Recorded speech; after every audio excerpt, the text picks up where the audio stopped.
Welcome back to Joelee's. Today we are watching DJ Cobbler's new video, For the Love of God, No More Star Wars. Just a small preamble, I consider myself a bit of a Star Wars historian and a lover of at least the original trilogy, so I might have a lot to say. Time or make the stories practically always, a human stories practically always about one thing, aren't they? Death.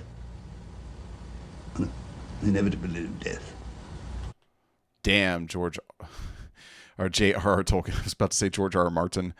Damn, Tolkien. That is so true. Actually, this kind of brings up like an idea I have that I don't know exactly how to elaborate upon. I would love to hear any of y'all's perspectives if you're watching this video.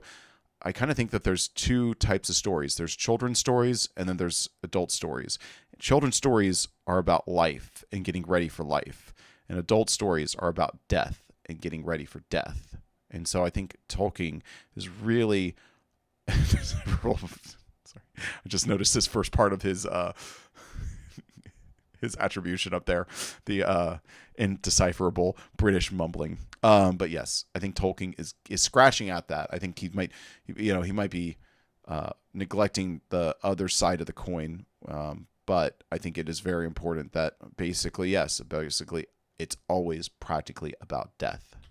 I don't know. We're doing 3 quotes this time. Whoa, really? Oh, is that too many? Do you have dicks you planned on sucking? Well, it's yeehaw winter. DJ, you kind of have my dance card right out in front of you, don't you? Okay. All right, Ben. Yeehaw. You son of a bitch. That's unfortunate. Your dad's gonna have to wait. Yeah, this was all out of focus. Thankfully, the exposure was also fucked up. Also, Jesus, dude. Come on. It's not like you do this for a living, bro. Come on now. point of the video is that the story I tell in the video is too sad for the video to have a point. I've been reminiscing about my old videos recently. Back in the day when I would just fire up the slur factory and clock the fuck in. And Oh, brother. Man. If I could just quit my day job and get into that slur factory, I'll be way happier boys for that. now it's I gotta read all these books and Fuck. and wrestle with all this awful stuff and What a fucking troll. fuck it. I've been grinding this axe, and just why not? I gotta be honest. A lot of my unfinished scripts look like manifestos by a man with a peculiar political axe to grind. If I was made supreme dictator of the United States, I'd line up every cartoon character against a goddamn wall. You've had enough, SpongeBob. I have before argued for the ending of franchises for artistic reasons, and I'll forever champion From Software's choice to conclude the Dark Souls games. Also, I'm just saying, seems to have worked out business-wise too. Yeah, maybe it's kind of like restarting, with all the knowledge you've gained, can actually be a good thing for you. You know, like maybe new franchises mean new possibilities, new futures, new curious people. Like Elden Ring became a thing to jump in on completely.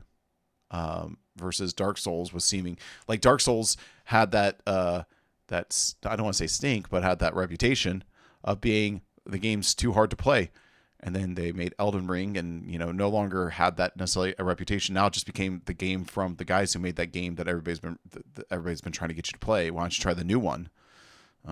Seems like there's something there. Almost as though art comes from talented groups of people, not logos or IP. What? Okay, so Pixar fell. We can agree on that. Like, I think maybe we'd have a discussion. Maybe I should start a Discord for us to have discussions about these things, these outlandish things I say out of pocket. But I feel like the fall of Pixar proves that Pixar was never a logo. It was never completely a brand. It was a combination, a forging of 4 or 5 very talented people in one organization that all kind of fed each other and worked off of each other, and made a bit of a like a hierarchy of of talented people going down, because it's like those guys at the top, and then their ability to attract the great talents in animation underneath them and organize them and give them the tools they needed. And then once you see those people moving away, Andrew Stanton, John Lasseter, I think Pete Docter might be the only one who's still there amongst that original crew. Then it's like all of a sudden it's, Pixar was on a 100% run through WALL-E, I would like to say. I mean, I'd have to look back. Was WALL-E before Toy Story 3? I forget. Anyways, but they were basically on a generational run. And then, Andrew Stanton went and started making live action movies, and John Lasseter first went and became overlord of Disney before being, sent to the Shadow Realm through cancellations that, I think the book should probably be opened back up on folks like him. I feel like he was very much at the edge. But yeah, it was never like the Pixar method. I don't think Studio Ghibli is going to really be able to maintain or keep its consistent without Miyazaki and the other animators, the other grandfathers. It's like I've told my friend recently, my business partner who I designed X Seekers of Fortune with, I think that for the most part, yes, every now and then you're going to have like a wildly talented up-and-comer who has no desire at all to strike out on their own, and they just want to work within a system, and they can kind of come in and rejuvenate a system around them. But for the most part, once you cycle out the highest tier leadership talent, even if you have wonderfully talented people in the sub stack of that, they still aren't going to be able to maintain the quality. And the people who would be able to maintain that quality, a lot of them are going to have, rightfully so, the egos to want to start something fresh, or they're not going to want to work within a system that somebody else made. I don't know, just thoughts that I've been having recently. But yeah, ultimately at the end of the day, it's not logos, it's not even corporations, it's the people, it's the talented people. Follow the people, celebrate the people as they rise. This group right here, and support them. I mean, if Miyazaki left this Miyazaki, I mean, we have two great Miyazakis that we're talking about at the same time. But if he left FromSoft, are you going to keep? What are you going to bet on? Are you going to bet on FromSoft continuing to make amazing games, or are you going to bet on whatever he goes and spawns?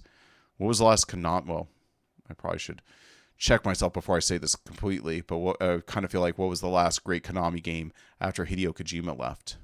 So I don't know. Just what I've been thinking about a little bit recently. I'm a warrior for culture, for artistic integrity. Yes, there being 3 different Terminator 3s. Duh. He could have made this movie about multiple franchises. The Terminator franchise is a huge one. The Terminator, Aliens, and unfortunately now Star Wars and Star Trek, I feel like are franchises that have essentially tried to just continue to spin themselves off on just being a logo and having forgotten nearly everything that made them great in the first place, and just keep going and going, even though they should have just ended a long time ago. Diminish the otherwise unimpeachable quality of the first 2.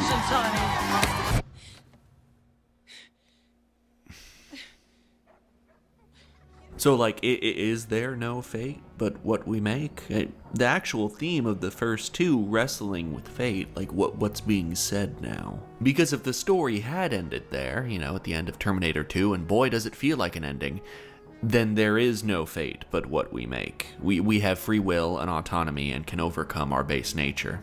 Oh man, am I ruminating? Oh boy, I think I'm fucking reflecting, fellas. Damn. Sounds like we can and do actively undermine the artistic statement being made when we defile graves for money. This message... How appropriate. I forgot that happens in Terminator 3. The first Terminator 3, not the second Terminator 3, and definitely not the fourth Terminator 3. Is sponsored by Raycon. You can tell I'm genuinely mentally unwell because I love running. Only unhinged people do. I have for years, and I've always wanted to make a video about it. But simultaneously, it's none of your business. I do lots of things a lot. What are you, a cop? Who wants to know? My running time remains sacred. Unless, of course, Raycon gets involved. Raycon, baby, you treat me so good that I'll tell everyone. I don't even care. The surest method to shut my brain up has always been blasting the noisiest stuff I can find into my eardrums on a long run, and Raycon is perfect for this. How could I possibly experience a thought when Raycon has made it sound like Rico Nasty is personally screaming in my ear?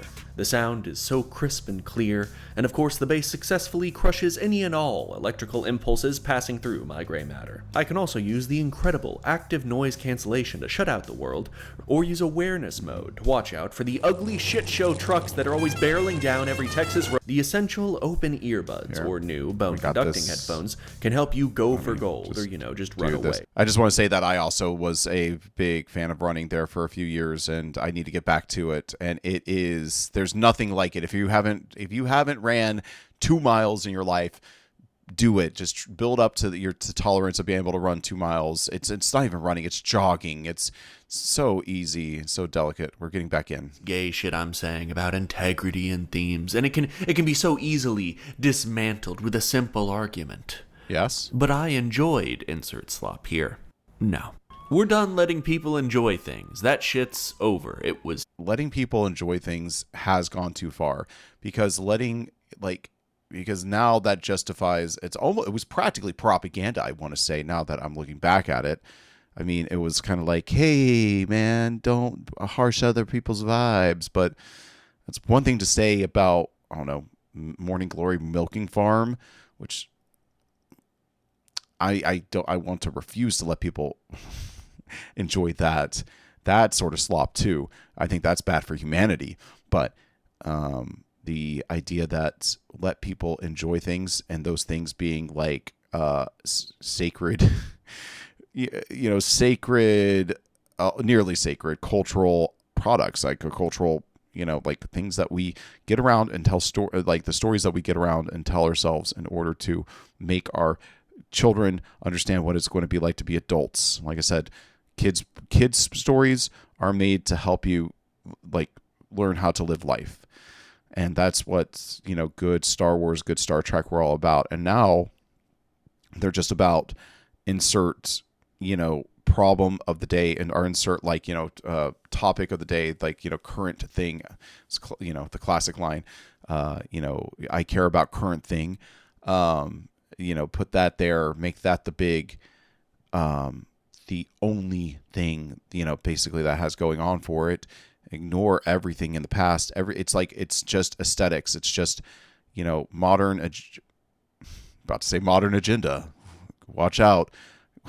Hey, Woketoids, if you're in here looking for, I've popped off somehow in the future and you're looking for ways to tear me apart and tell everybody that I am not worth their time or that I'm evil, then why don't we just do this here right now? Everything is now a modern agenda wrapped in the aesthetics of some other product in order to populate the modern agenda across everything that anybody would consume, whether it be romance novels or science fiction. Cultural landscape has consolidated into so few companies and so few hands, and everybody who wants to have their idea of what culture should be and to affect stories knows exactly where to go, and they knew exactly where to go for the past 2 decades to get employed and to become like the puppeteers of culture, and basically reanimate these dead corpses, or mutilate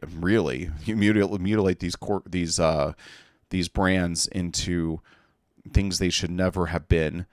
They should have just been left in the past for the most part. I think there's a monkey paw out there, with one of its index fingers or one of its fingers shriveled up, with somebody wishing for more Star Wars, and another one with somebody wishing for more Star Trek. We got what we deserved, honestly. I personally think you really can't trust the Netflix's, Paramount's, Warner Brothers. For the most part, I don't think there's anything that's really going to be coming out aside from like our tour feature films or our tour-driven series that, squeak through the cracks like once every couple years. That's going to be worth your damn time to watch. I do not watch Netflix. Netflix is a seal of toxicity to me. If it appears on Netflix at this point, I'm not going to watch it. I've don't have Disney Plus. Cancel Disney Plus if you have it. Get rid of that shit. Same with Paramount or anything else. It's just all this is coming from people who basically have spent their entire lives knowing that they wanted to push their modernized, their postmodern politics and philosophies, and insert that into anything and everything that's coming through. I mean, I would rather give an original series a chance, because I at the very least feel like there was somebody who had passion, was bringing passion to the table to try to get it made, than one of these old franchise series where I feel like it was just like I said, like basically a guaranteed like safe bet to insert modern slop into. And the people who are most likely taking over these franchises, I rarely, especially after The Acolyte and hearing some of the tales that came out of The Acolyte, I do not believe that these folks actually have like the love of the series. And I would like to think that it would be nice for new ideas and new people to come in, like, because honestly, Andor was made by somebody who didn't love Star Wars, and kind of, I wouldn't be surprised if he thought he was a little bit above Star Wars, but he made such a good show. So it's not even about that. It's so funny because like that's like right there is the dichotomy, if you will. It's like somehow if you were a super diehard conservative person or something like that, and you wanted to criticize both those shows for the same reasons, you could. But me, as somebody who's a little bit more of a, like I said, a bit more on the fence here, a bit more like trying to take the high view of these things. What is it that made Andor good and The Acolyte not? Because a lot of people, I think, would look at the two shows and see the same, like if you boiled them down to just like what they are and like, like descriptions of them, you would think that they would have the same problems, but yet one of them succeeded and one of them failed. And it's funny because it's not even the aesthetics necessarily, because if anything, The Acolyte actually nailed a lot of things aesthetically. I don't know. So there's a video that's a whole topic for another day. Up here. No. We're done letting people enjoy things. That shit's over. It was terrible. Star Wars The Clone Wars was never good. You were just... Thank you. You were just a kid. I would say that there's probably... I bet you that you could probably apply the 80-20 rule to Star Wars The Clone Wars. I bet you that 20% of the episodes produced are like actually worth like somebody's time who's not a attended audience member. That should probably be the marking. That maybe is a way of marking how good something is does it elevate itself from being better than being worthy of the time of people who fall outside of its intended audience. I think that's why horror films, once a decade or so, horror films like reinvent themselves and become like new and fresh again. And everybody thinks, oh, the horror has graduated and has turned into something new. And then the thing that happens is that horror films then go and do the same thing over and over again, and then what the new thing becomes dull until somebody comes around and reinvents the horror film. And when they do it, and it makes everybody think that, oh, horror is so freaking artistic. But in reality, it's just that they make a product that is worthy of of people's times outside of the horror film genre heads. 9. Here is my YouTuber approved list of things you are Honda Silverwing, The Smell of Oranges, Walking, Running, Skipping on Sundays. The Lord's Day? allowed to enjoy. The point I'm trying to make is that if the Star Wars never end, the Star Wars don't matter, understand? The Star Wars now have all the joy and meaning of the fucking song. Just endless generations being pushed through the goddamn meat grinder. Yeah. And for what? I mean, yeah, if we're going to, I mean, that is probably the problem with making Star Wars the name of the series, because you basically have to always have the war for it to matter. Or can it be the Star Cold War? The Star Cold Wars? I guess that's what the prequels were. Yeah, if anything, the prequels were like the one time that Star Wars didn't really have the wars in it, the first two movies. I don't know. We continue to exploit these settings for completely unnecessary commercial reasons. The characters become confused and inconsistent. The need to serve fans familiar sights and sounds will result in circuitous plots that go nowhere and conflicts which cannot end. The Chief has to be fighting the Covenant. Yes. No matter what. They try to do other guys and it doesn't work. So just we'll always be fighting the same guys forever. That's a terrible story. Yes. I think Star Wars is 3 good movies that happened Correct. 50 years ago. I think these cartoons are trash. I think this trash. Yes. I would go as far as to say, I mean, like, you know, if you just consider them kids cartoons, I don't think they're quite as trash. If you consider them like elevation of the prequel series, then they're not as much of trash, a little bit. Still minor. We're talking like considering the way that people talk about the Clone Wars TV show versus what it actually is, it's just, come on guys, just like let it be a good kid show at best. You know, it's not, I mean, I think maybe Avatar, the Last Airbender, ruined everything. People feel like the thing that they're into has to be good. Like, I'm going to go down this road, I think, and this analogy. Basically, it feels as though, let's take homosexuality. I participate basically in homosexuality. And I think that a lot of people, from what I'm gathering, can't stand the idea of others thinking that it's anything less than somehow pure and good, that it's inherently good. The idea of like being gay and participating in gay sex. And like it's like you need everybody to affirm that's a good thing, and it's very similar to this. It's like, if you know, that's why they hate the church, it seems, or at least like the more conservative churches, because they will not affirm, they will, you know, and they will not full-heartedly say this is like to be celebrated, and then, you know, but then they infiltrate the churches and corrupt them. Some of them corrupt. That's you can see which side of the maybe I'm no longer sitting on the fence on some things. Maybe I'm becoming a little bit more of a dark centrist, if you will. But basically, you know, it seems so thoroughly that it's like, you must affirm that what I do is good, that I will go out of my way to infiltrate your institution and make you say it and make you bend. And then, and if you don't, if you try to maintain your institution, then you will become the evil, you will become the bad guy. And I feel this way a lot of, you know, there's a lot of things that I feel this for, but less consequential, but still a symptom of this is people who think that kids television shows built for kids that happens to be good enough to be enjoyed by adults also needs to be affirmed as like somehow better than what it is. Like, it has to, like, now it needs to be on the same level as Dostoevsky's novels or something. And it's like, no, can we just agree that it was a really good, or at least passable, children's TV series that if you go and apply like your high level education to it, you can like pull out some like deeper themes here and there. It just, can we just say it's good, but it doesn't have to be like that good. And honestly, the Clone Wars, I mean, if I had to choose a world with like the Clone Wars TV show and the prequels, or just nothing, I would probably prefer to just blank slate it. I would say, if somebody made the proposition to wipe everything out from Star Wars except for the original trilogy, well, at this point, would I take that? Because the only thing putting, there's one big thing putting the hand on the scale for the other side, which is Andor. Would I erase Andor for everything else resetting to just the original trilogy? To be determined.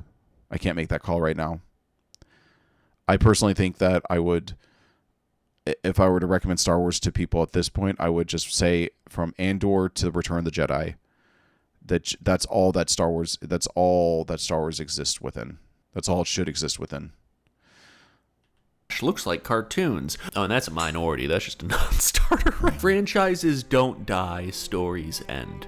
They have to. The ending is where the themes are usually actually finally expressed. And they're, you know, characters fully realize their potential. The actual significance of certain earlier actions is made clear. The ending is the meaning. It's the final statement of the art. Is Andor good? I'm glad one turd stuck to the wall, but but I think you've done no favors for the home's value. Oh, there we go. We know which side DJ Peach Cobbler sits on the on everything we just said, or everything I was just talking about. Yeah. I mean, I would say so. I mean, like, yeah, when he puts it like that, I would say Andor could not exist if it meant the Acolyte not existing, if it meant Obi-Wan not existing, if it meant the prequels not existing. And I say this as a Last Jedi defender, as somebody who was actually a pretty big fan of that movie. You know, roast me in the comments, tell me how wrong I am, but everything wrong with The Last Jedi, for the most part, was something that Rian Johnson had to work in based on what J.J. Abrams gave him to work with. If you hate The Last Jedi, then hate The Force Awakens, because The Force Awakens is where almost every problem The Last Jedi really comes out of. The Force Awakens is not good. I'm just going to put it out there. It's serviceable. A platform to build upon. Well, we see what happens. It was a bad foundation for you to make further Star Wars films. And Rian Johnson at least made a good movie. Whether it's a good Star Wars movie, whether you hate what he did with Luke Skywalker, if you don't like some of the jokes in it, I get it. If you think Canto Bight was a waste of time, I would still say, in a vacuum, the Last Jedi is a good movie. I just cannot look at another goddamn Star Wars. Yeah. I tried to tell Halo fans to stop playing Halo. Yes. Stop enabling the madness. You need to accept that Halo was of a time and place. Halo was never good. Bungie was. Yes. You didn't like Captain Green. Oh, and not only Bungie was good. Bungie of a specific era with specific people of a specific time was good. Same, mark my words, same with Bethesda. You think you're going to love that Elder Scrolls 6 coming out around the corner just any decade now. And I'm just going to let you know, I think you should just be prepared that the people at Bethesda today aren't the people at Bethesda when Oblivion was made, when Morrowind was made, when Skyrim was made. Hell, not even Fallout 3. You know, they had those glory years. And you know what? You never know you're in the good times until they're over. And they are over for Bethesda. And honestly, it's just like Pixar. It's not about the company's name. Even with Todd being there, and I do agree with what is his name, Luke Stevens, on this one. Todd is not the problem. Is in the sense of, like, Todd knows how to make a game, or at least knows how to make a game in the Bethesda way and make it like what people are looking for. The problem is that Todd doesn't have time on his hands to make a game anymore. The company grew too much, and he's too crucial of the sauce to everything that his time is being split, and it's really going to ruin it all. And maybe he could have done something to have a better predecessor or somebody waiting in the wings. Maybe he needs to just let go and let that next generation person come in and hopefully revitalize the company's creative spirit on the gaming front. But I kind of think he's not going to be able to do that. It's like, look at what Apple's doing. And I think Apple it's a little bit easier because they are just technology. They're a platform for delivering these sorts of creative ideas. So it's like a little less, and there's still nostalgia. There's still, like, you know, expectations. There's still, like, people who have a lot of high hopes and take it very personally.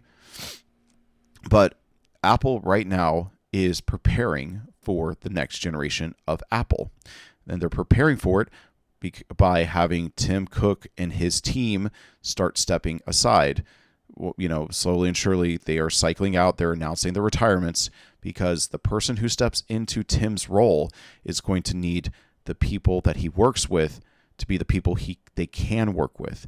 And the old guard, everybody who worked well with Tim, are not going to be the people who work well with this guy, or this person, I should say. I believe it's a dude, but I don't want to just be assuming here, because they could easily get a CEO woman, and I think that they could accomplish things if it was the right person. But what I'm trying to say is, like, you almost have to have the fresh batch come in, and you have to do it very intentionally if you're going to do this at all. And I don't think Star Wars managed to do that because I think they held on to too many old people to try in thinking that they would guide it to the next level, but really they needed to bring in the proper young people, and they didn't really do that because they essentially got J.J. Abrams, who turned out to be a magician more than a filmmaker, and then and Rian Johnson, who I think is a good filmmaker overall. I don't know if he was necessarily the right one for Star Wars. He did the best job he could, but he also wasn't going to be in Star Wars. I think he had a Star Wars in him, basically, and he did it. And I don't think Dave Filoni is actually that person. I think they bet on the wrong horse, honestly. I think has a very immature view of what Star Wars could be. So I think they fumbled, and I think that means Star Wars is dead. It's like you only get one shot at making this continuity happen.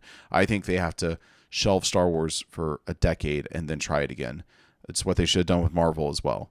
They should have shelved it. Well, honestly, no. What they should have done is let it cool off for like 2 years and then start the X-Men saga, the X-Men. With a new creative force behind it, and test the waters. Anyways, let's get back into this. How much time have I added to this video? I've at least doubled its length, tripled its length right now. Man, because his suit looked perfect. Like, oh, look, they fixed it now. It'll be good again. Like, no, you liked Captain Green Man and his silly, silly fucking suit because he and that suit were a part of a grand and enrapturing creative vision. Idiot. Owning the rights to a logo and title and characters even, like, that's all meaningless. I think that Microsoft leaving Bungie in favor of their aging shooter franchise will forever be remembered as one of the greatest mistakes in gaming history. Talented people are the valuable thing. Yes. Not the fucking logo. 100%. And of course, all these properties. At least in the long term, like you might get a few more cheap pops off the logo, but you're not going to be able to maintain, the logo's not going to maintain its relevancy without the talented people. Without George Lucas, ultimately, and Star Wars there's nothing there, honestly. I mean, maybe even with George Lucas, nothing was there. George Lucas is a very interesting person because it feels like he was a bright, the candle that burns brightest burns twice as quickly. I feel like that was his real core creativity somehow was that, and he kind of lost the juice. All this IP, they do have shelf lives. Here's how long 50 years is. If Abraham Lincoln had released Star Wars instead of that waste of time Emancipation Proclamation, like a gamer, 50 years passed between the Emancipation Proclamation and the Wright brothers' first flight. What strikes me, reading Conquistador and Cowboy Yeehaw accounts, is how these men are fucking killing in order to usher in a future. They didn't know the future. That's crazy. That's silly. These are just guys. Guys can't tell the future. That's Moon Man talk. Life, broadly speaking, not an individual life, has no ending. We don't know what the point of all of this is. Life is confusing, ambiguous, murky, complicated, and stories are not. That's why we like stories, for the... that nails it. Stories are life simplified, like us being able to sit back and look at this wonderful thing and give it a context that makes sense of it for just a moment, for us to be able to get through to it, to touch it in a way that we can't touch in our daily lives. If somebody actually lived a story, I mean, it's so magical when it happens in real life, and I think that actually might be the new media that we're going through. Yes, Winston, where are you?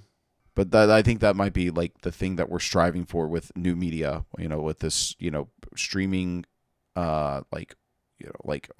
making stories out of life. It's almost like we're no longer content with the idea of sculpting these beautiful stories, and having somebody sculpt them and then perfectly present them to us. Now we almost are on the search for the real thing, it really happening in our reality, and making and using our current media machine in order to, in real time sand off the edges, edit the story, and put it together with real people.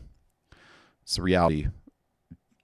It's like the reality TV generation, I guess, is now turning into just the reality generation. There's no TV in between us and reality anymore. Expression of these ideas, the communication of ideas. And, I do believe communication is sacred. And this is not. No. This is not. This is not sacred. This is not sacred. This is not sacred. What is happening here, DJ Peach Cobbler? Agree. In the words of Asmongold, we'll see. We'll see. But I will say that I am praying for the Mandalorian and Grogu to fail, to send a clear message to Disney about Star Wars, whether that message ends with them deciding to like back off of Star Wars, like let it die. Probably not going to happen, but at the very least take a different approach. It's amazing like that they would have announced that Dave Filoni was the creative director of Disney in advance of the Mandalorian and Grogu coming out, instead of like in reaction to it being successful. I do pray, and I hope that my prayers come true, that this movie falls completely flat, that they get themselves together and figure out. I don't even know what they need to figure out anymore. I just want them to fail. I'm Hux in this situation. It's not enough for it's. I just need a Star Wars to fail at this point. Sacred what's happening here. Stories once concluded, and it is those endings that provided those stories with meaning. It is at the ending where we... George R.R. Tolkien, he started writing, I think multiple times, sequels to Lord of the Rings. Things that would make it a little bit more murky, like what happens after, after the generation that had to live through these horrors and wars. What happens after that? How are things remembered? Well, what would Aragorn's leadership look like after, what would the legacy of his leadership look like? You know what he did? He didn't make those stories. He didn't finish them. Experimented with them, thought about them, thought them through, decided the world didn't need them. That's what it looks like when an artist is in control of their works, instead of a businessman in rooms with graphs of line going up, and having to figure out and constantly pushing to make that line go up. See why sparing Gollum's life was not a mistake, and where we see that the future is not set in stone and Judgment Day is not inevitable. This whole video essay has been unfortunately poorly thought out. I'm in a bad fucking mood. Projects aren't panning out, and the fucking camera was out of focus the entire time for like 6 months now. I've wanted to... I'm so sorry. I feel that. I mean, it's one of my biggest fears. And I'm a guy who like does my work in front of a green screen with the new videos I'm starting to produce. And like just the idea of getting back, opening the footage, plugging it in, looking at it, and it being out of focus.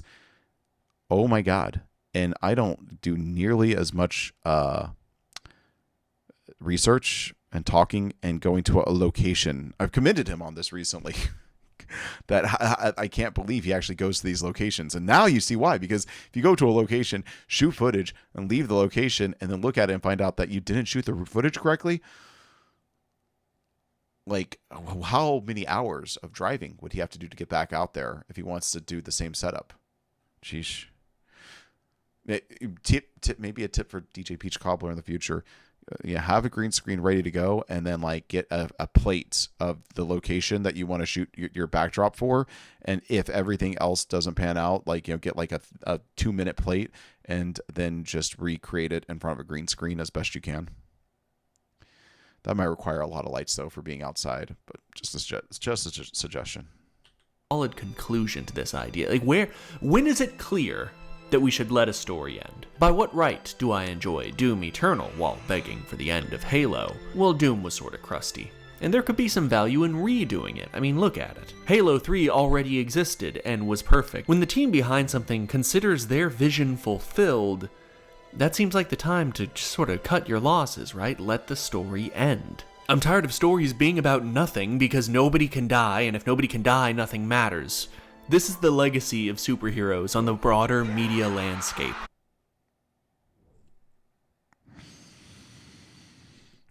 another story, another movie that I'm kind of praying fails.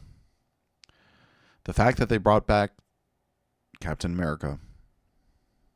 I could take Robert Downey Jr. for some reason. I felt like he kind of left his own door open for that, but then the dumpster truck they had to back up to Chris Evans to get him back into Captain America, I felt like that was done. That was fulfillment. Endgame, whatever you want to say about it, was the fulfillment of the Marvel Cinematic Universe. Everything else has been an extended post-credit sequence, and the one that you are wondering, why have you stuck around? Why did you even bother sticking around for this one? The setting designed for infinite stories where all conflicts just go on forever.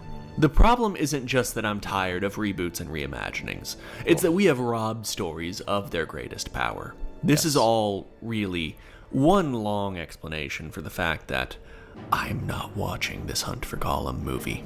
It's gross that you're making it. You're gross if you watch it. Yes. Be pretentious again. If you just let people enjoy things, they'll do heroin and goon until they die. You're Yes. not allowed to enjoy this, and if you do, As somebody who's, my sexuality is definitely not heading me towards procreating anytime soon. And so trust me, it needs to be soon if I'm going to do it. There's this idea like that.